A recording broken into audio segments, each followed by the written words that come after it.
Old age changes the way you see time. When you're young, hours feel like birds, flapping, fast, impossible to hold. But when you grow old, time becomes a house guest. It sits with you. It breathes beside you. It reminds you of things you thought you had forgotten. That's why I noticed it. That's why I couldn't pretend it was nothing.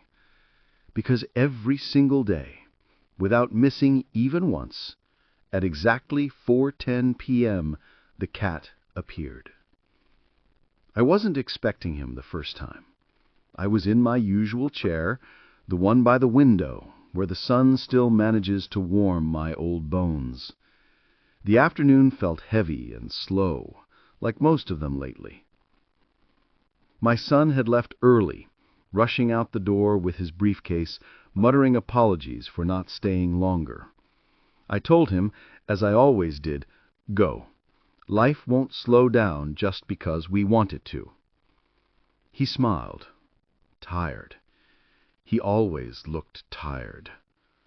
My daughter-in-law had good days and bad days, and that morning wasn't one of her brightest.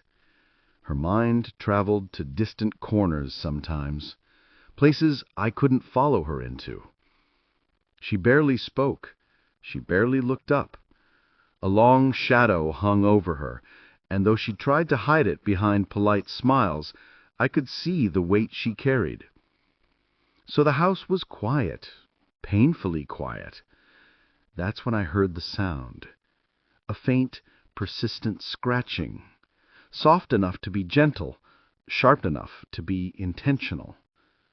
I thought it was a branch hitting the door, or maybe my mind playing tricks on me. It happens at my age. But curiosity is one of the last things that refuses to die in us old men. So I stood up, bones protesting under my weight, and opened the door. There he was. A cat, black and white, fur smooth, eyes a bright, unsettling green.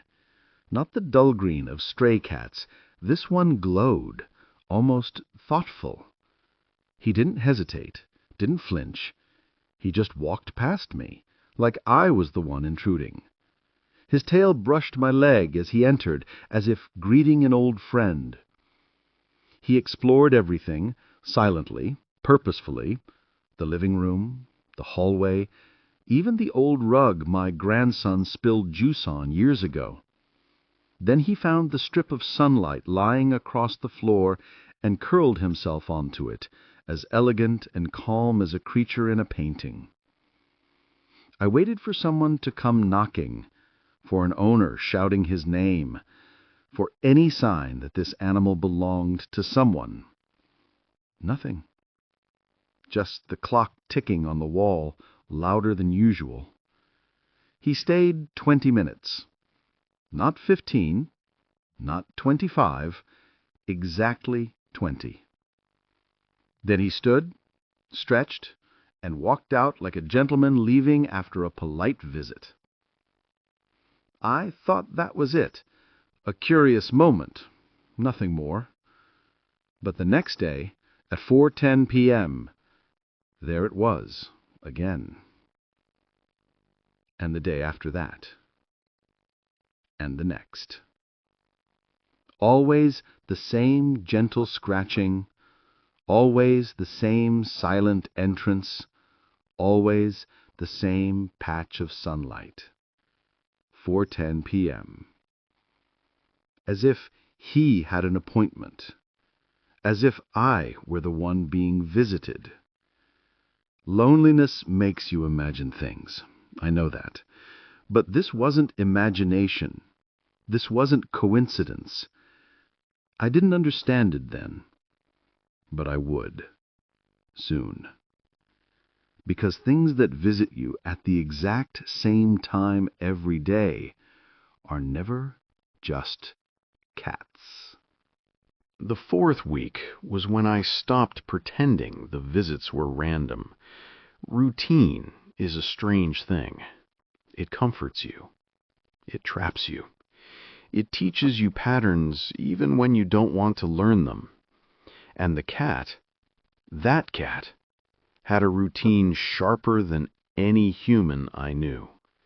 He arrived at 4:10 p.m., sat in the same patch of sunlight, stayed exactly 20 minutes, then walked out like a creature following rules written long before I was born.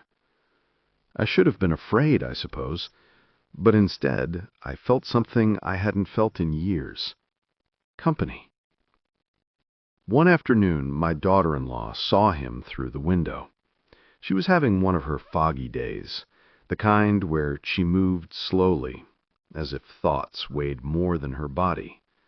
She leaned in the doorway, eyes distant, face pale. Who is that?" she asked. "No one's cat," I said gently. "He just visits." Her expression changed, not to fear, no, to recognition. "That's impossible," she whispered. "I've seen him before." I almost asked where, but the way her voice trembled stopped me. Some answers aren't ready to be spoken. She stepped closer to the window. Her gaze followed the cat's movements with unsettling intensity. "He looks like someone," she murmured. "Someone I used to know." Before I could push further, she stepped back abruptly, pressing her hand to her temple. "Sorry, forget it. I'm tired. I need to lie down." And she left. Her reaction bothered me, not because she was unstable, I'd grown used to her internal storms, but because for a moment she looked as if the cat had pulled something out of her memory, something old and painful. That night, I couldn't sleep. I kept replaying her voice. "I've seen him before. He looks like someone I used to know." Strange things gain weight in an old man's mind. The next afternoon, I waited at the door before the scratching even began. When the clock hit 4:10, right on cue, the cat appeared out of nowhere, like he stepped out of the air itself. I crouched down, ignoring the ache in my knees. "Where do you come from?" I whispered. He blinked. Slow. Knowing. Almost sympathetic. Then he walked past me, brushing against my leg just slightly, too intentional to be random. As he settled in his sunlight patch, something else struck me. I had never noticed it before. Around his neck, hidden under his fur, was something. A faint indentation, a line of smoother hair. Like a collar had been there once. A long time ago. An owner. A name. A past. So he wasn't just a stray. But whose? And why here? I waited until he left, precise as a clock, then followed him quietly, something I hadn't attempted before. He walked with purpose, tail high, movements graceful and soundless. Down the street, around the corner, across the park, until he reached the old abandoned house 3 blocks away, the one the neighbors said no one had lived in for nearly a decade. He stopped at the gate, turned his head, and stared directly at me. His eyes were not the eyes of an animal. They were the eyes of something waiting for me to understand. The wind picked up, cold and sharp. The trees creaked. A shutter on the old house banged open, slamming against the wall. Then the cat turned and slipped through a gap under the fence, into the one place in this neighborhood people avoided. My heart thudded against my ribs. "Why there?" I whispered. But the cat was gone. And as I stood alone on that empty street, shadows stretching long and thin around me, I felt something new. The beginning of fear. Not of the cat. I didn't sleep that night. The image of the cat disappearing under the fence of that abandoned house replayed in my mind over and over, like a memory I wasn't sure belonged to me. When you're old, your thoughts can haunt you more than ghosts. By morning, I decided to keep what I had seen to myself. My son already had enough on his shoulders, and my daughter-in-law, well, some truths needed gentleness, and gentleness was something she no longer had in steady supply. Still, the house lingered in my mind. Nobody went near it. Not children, not teenagers looking for trouble, not even stray dogs. It had a reputation, the kind that neighborhoods whisper but never fully explain. They said the previous owners left suddenly. They said the place was cursed. They said lights were seen inside at night, long after it was supposedly empty. I never believed any of it, until the cat walked in like he belonged there. The next day, I waited again for him. My heartbeat matched the ticking clock. At 4:10 p.m., I heard the familiar scratching, but this time, I was ready. He entered, brushed against my leg, and went to his strip of sunlight. But he didn't look relaxed today. No stretching, no purring. He watched me, intently, like he wanted me to follow. For 20 minutes we stared at each other, two old souls trying to understand the rules of a game neither of us asked to play. At 4:30 p.m., he stood. He didn't walk to the door. He waited for me. I grabbed my cane, more out of habit than necessity, and followed him outside, my breath unsteady. Down the street, past the park, toward the abandoned house. He didn't look back this time. He knew I would follow. He stopped at the gate, slipped under the fence, and then he didn't reappear on the other side. I frowned, crouched down, looked through the gap. Nothing. Just overgrown grass, rotting wood, and silence. But I knew he was inside, and I knew he wanted me there, too. I pushed the gate open.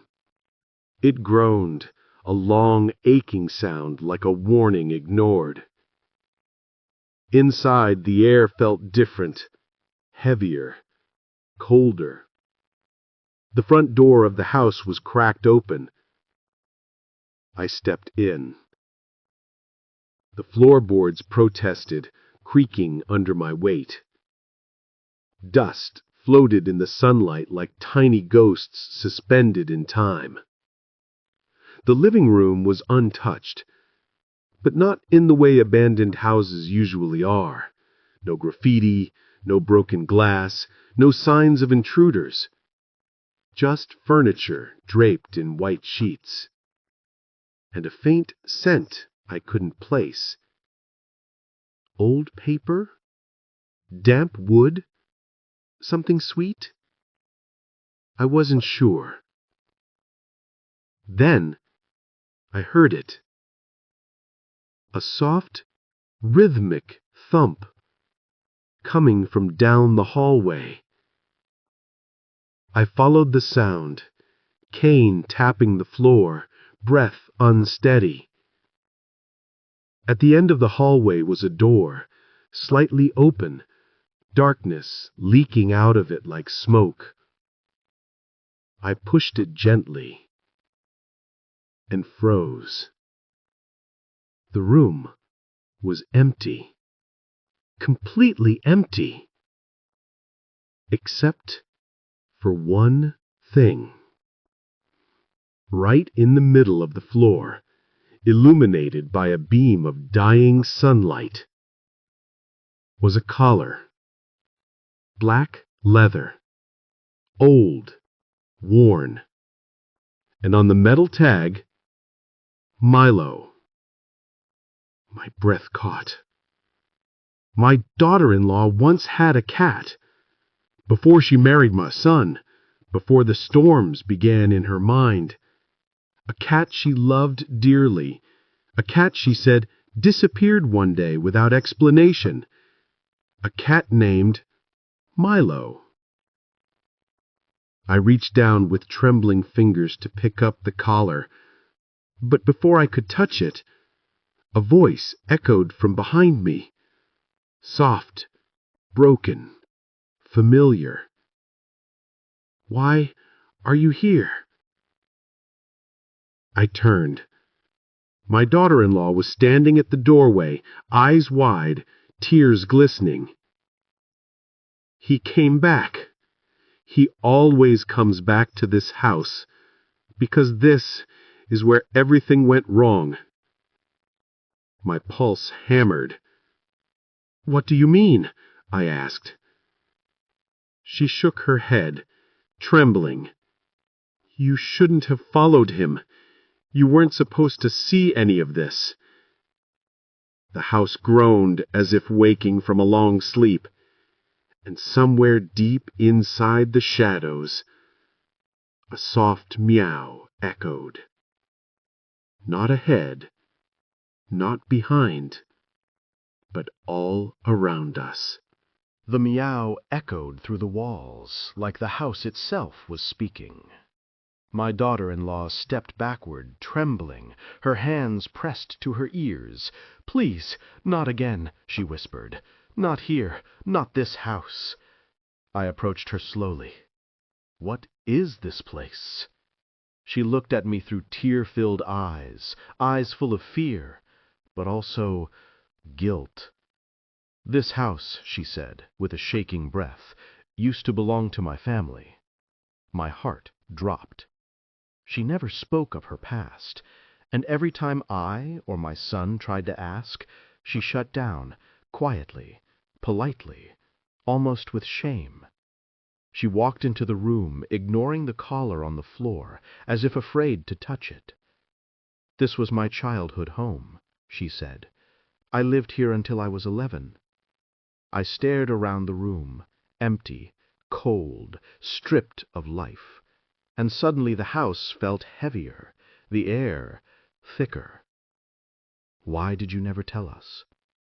"Because I wanted to forget," she whispered, "and because forgetting was the only way I survived." She wrapped her arms around herself, rocking slightly. "My father, he was not a gentle man. He wasn't the kind of father who hugged or spoke softly. He was angry, always angry. And my mother," she swallowed hard, "she did everything she could to protect me, but she couldn't protect herself." A chill crept through me. I had suspected pain in her past, but not this. Not this kind.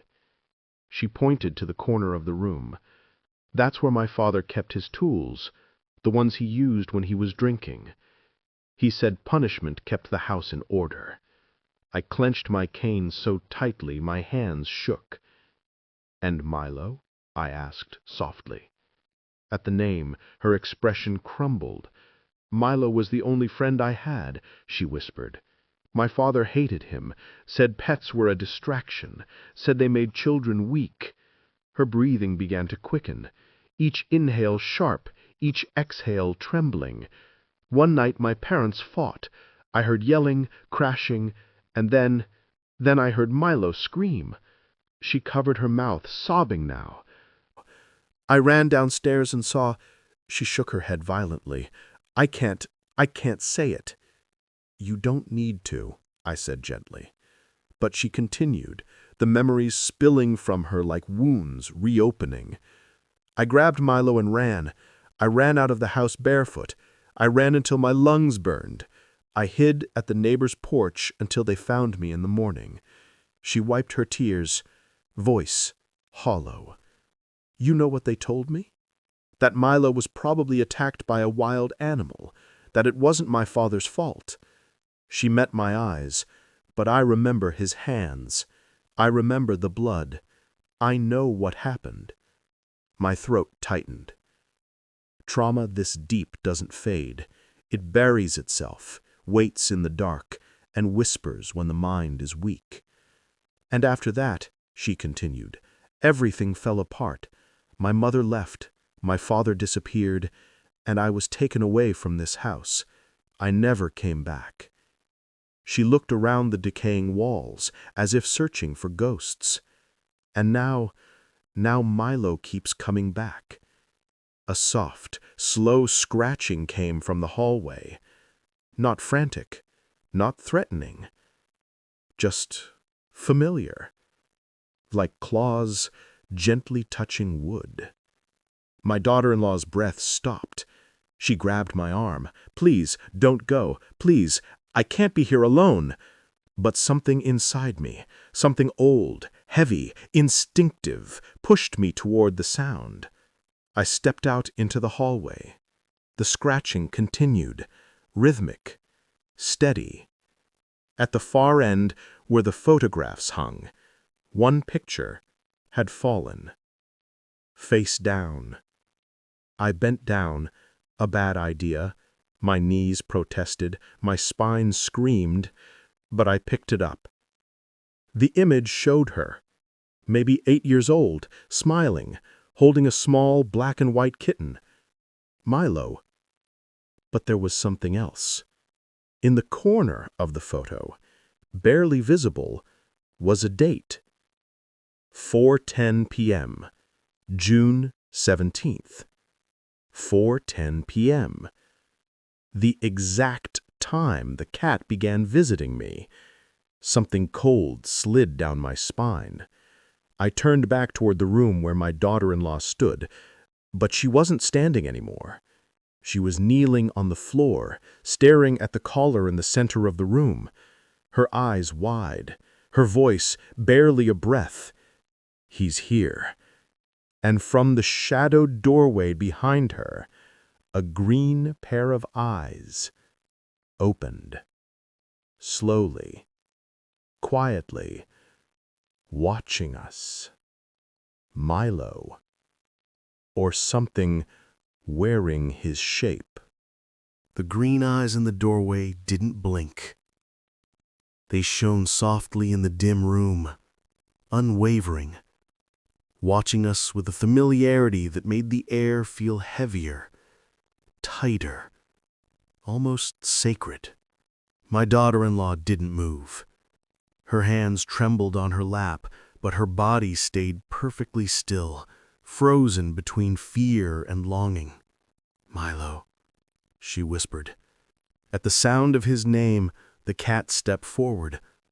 Only one slow, deliberate movement, but enough for me to feel the temperature of the room shift.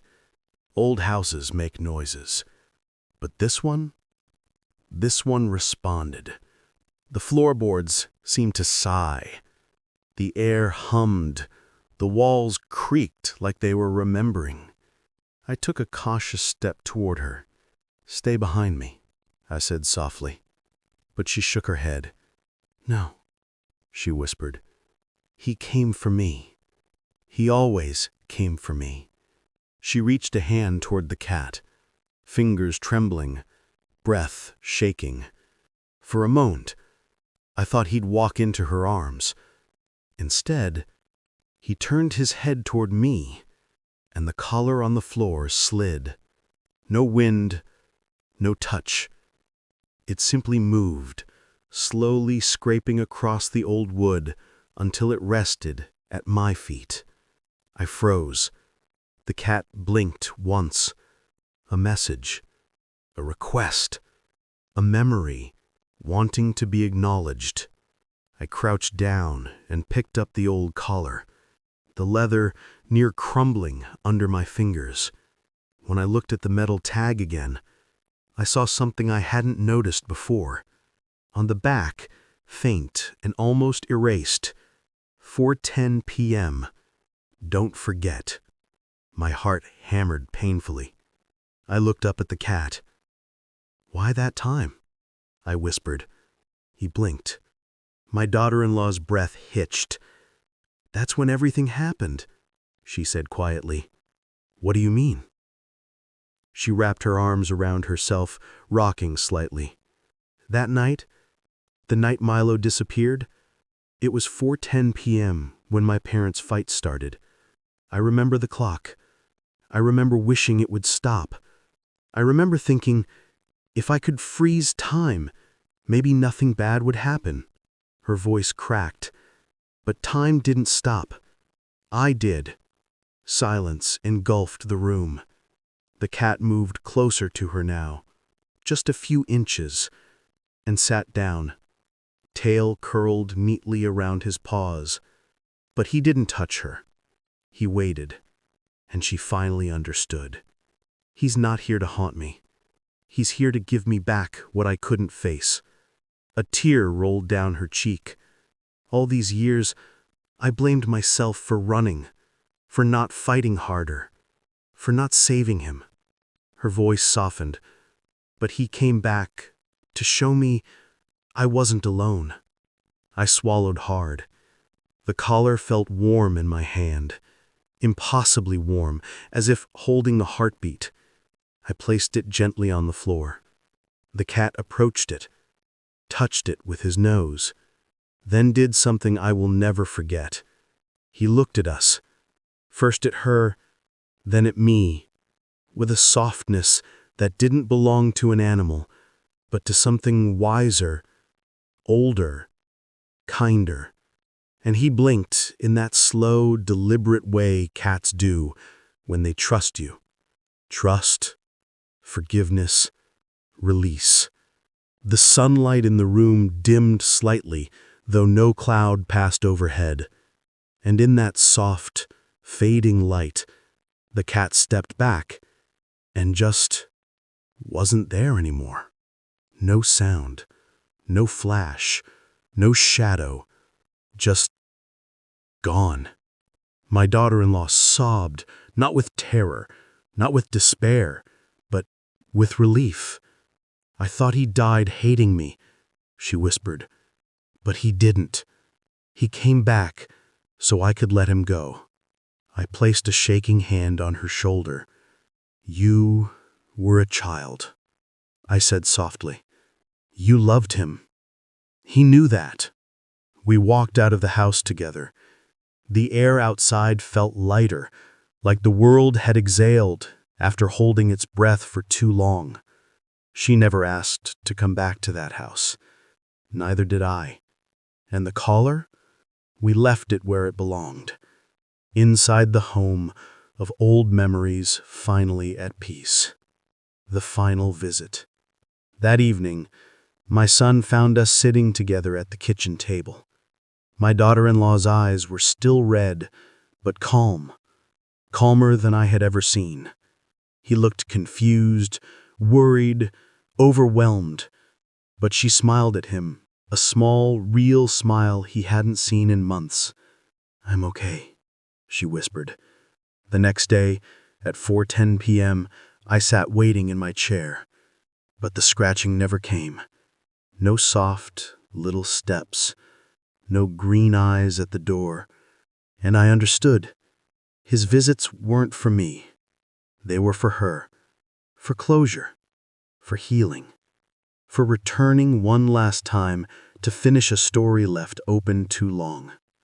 I leaned back in my chair, letting the silence settle around me. Some wounds take decades to find their ending. And some goodbyes are not sad, just necessary. The sunlight warmed the floor where he used to sit, and for the first time in a long while, I didn't feel lonely. Not at all.